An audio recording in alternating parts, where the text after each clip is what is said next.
Hello everyone, this is Phil Legier here, joined today with Alex Lavoie, What's up, guys? and we're here recording for ComicHunter.net.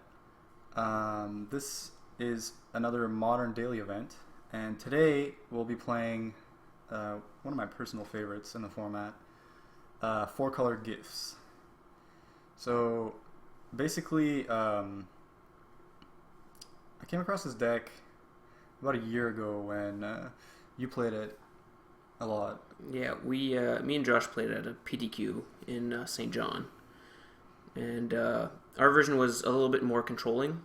Mm-hmm. We had some counter magic and a little bit more removal, and we played a little bit heavier blue in our deck. But I think this deck is a little bit more like a junk deck, or even like a pod deck, where if you don't draw the gifts, it plays like a very fair type of magic, just grinding opponents out. And then once you draw your 4-mana spell, you just kind of blow people out. Yeah. One thing, this deck used to play Deathrite Shamans, and that's when it got like really popular. Mm-hmm. And it did lose that card, which kind of sucks for the deck in a way, but at the same time, I think it's actually good in some aspects because the fact that Deathrite Shaman's no longer in the format, it makes a lot of your graveyard combos a lot better. Absolutely. And like there is Scavenging Ooze now, but that's a lot less prevalent than Deathrite Shaman was. So I guess we can just run through the list here. Sure. So for the lands, we're playing 4 colors. So we got a bunch of man lands. We got a Colonnade, 2 Tar Pits, and a Stirring Wildwood. Yeah, the mana base is actually one of my favorite parts of the deck. You can actually get literally any combination of the 2 colors with this deck. Yeah.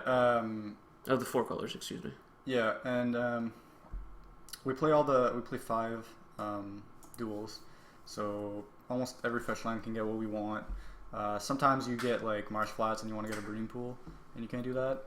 But generally, you can kind of play. You got to be careful how you sequence your lands, but generally you'll be alright. Yep.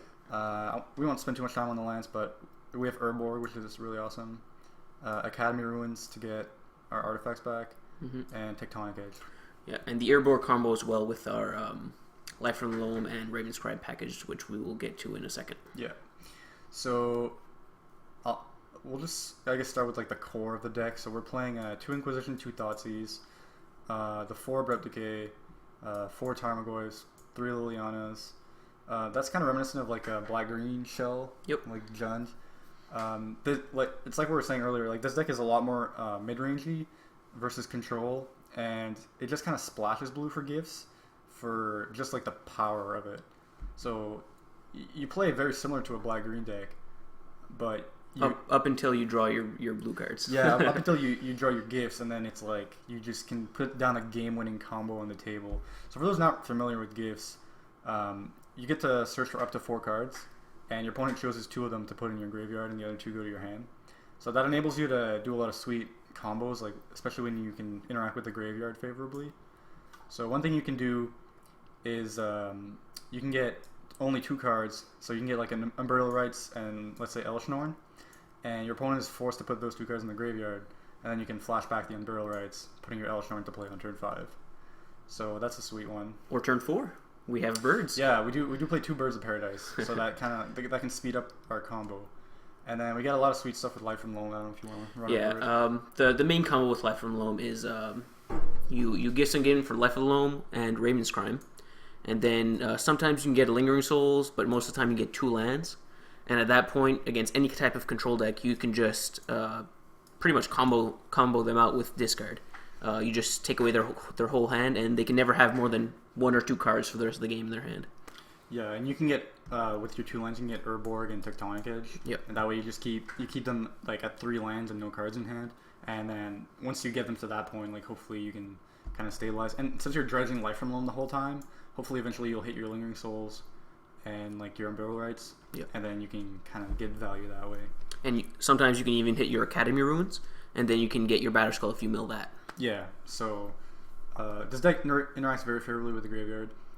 Maybe some odd choices to Thragtusk. Some people might think, well, you're playing Thragtusk in Modern, but he's actually like very, very strong. Yeah.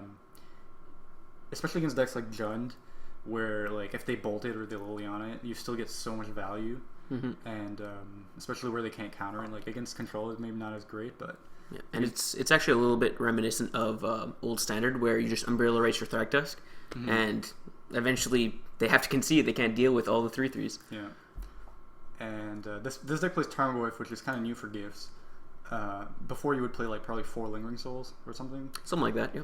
And I really like Tarmogoyf just as a way to finish the games quickly. The way this deck plays out, you end up growing your Tarmogoyf very, very quickly into like a 5/6 or a 6/7.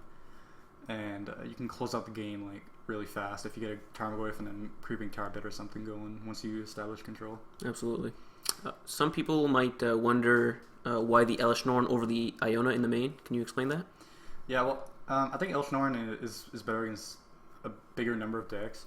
And sometimes you can play both, but you don't really want to clutter your hand too much with cards that you're just trying to gifts for a lot of the time. Yep.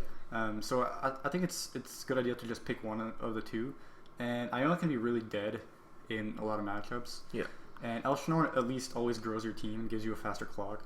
Yeah, like Iona against Affinity is pretty bad, whereas Elesh Norn is almost always game winning. Yeah, you pretty much need Elesh Norn in the main just as a way to wipe the board against like Affinity and stuff like that. So we can talk about the sideboard now. So we have the Iona, which you bring in against like any mono or 2-color deck generally. Some 3-color decks like Junda, I like it. Yep, Iona is actually very, very good against my deck of choice, which is black-green. If ever this deck resolves an Iona against black-green, unless they have Liliana with at least 2 counters on it, the game's pretty much over at that point. Yeah, because you name black and they have no way to kill it. Exactly. Unless you somehow block badly, but that can't even happen against black-green.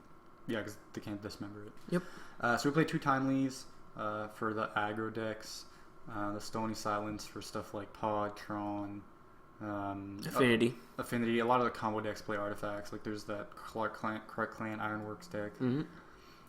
Negate and Dispel. This used to be 2 Dispels, and I actually really liked it. But I like diversifying because we are playing gifts. Absolutely. You can cast gifts for a Negate, a Dispel, and a Snapcaster, and at that point you automatically get a counterspell. Yeah. And maybe there should be a Countersquall instead of Dispel, but perhaps. I think I like the Dispel for now.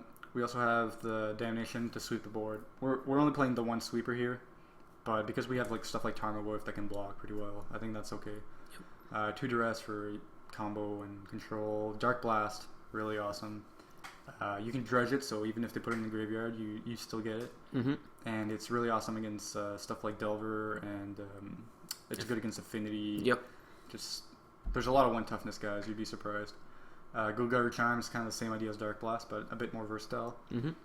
Shadow of Doubt against stuff like Scapeshift and Pod. Yeah, and also Tron. It stops their expedition maps and also their.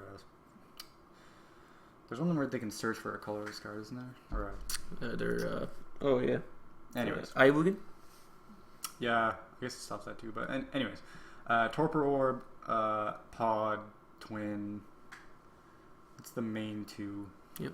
And Spellbound is also a new addition where you can kind of recycle it with Academy Ruins, and since you can draw a card off of it, it doesn't like lock you. Yeah, exactly. So that's also nice. It's obviously graveyard interaction. That it doesn't wipe your own graveyard. So yeah. So yeah, that's what we'll be playing today. It is 4 colors, so sometimes the mana can be a bit awkward, as you may or may not see. Spoiler alert. But overall, I do actually think the mana base is really not that bad because we are only splashing blue, so as long as you can get black and green going, like, you're usually pretty good. Yeah, to be honest, if you don't draw white, even at that point, it's not that bad. Yeah, like, really you only need black and green, which is why I like this version a lot. Yeah. So yeah, so let's see you guys in round 1, and thanks for watching, everyone.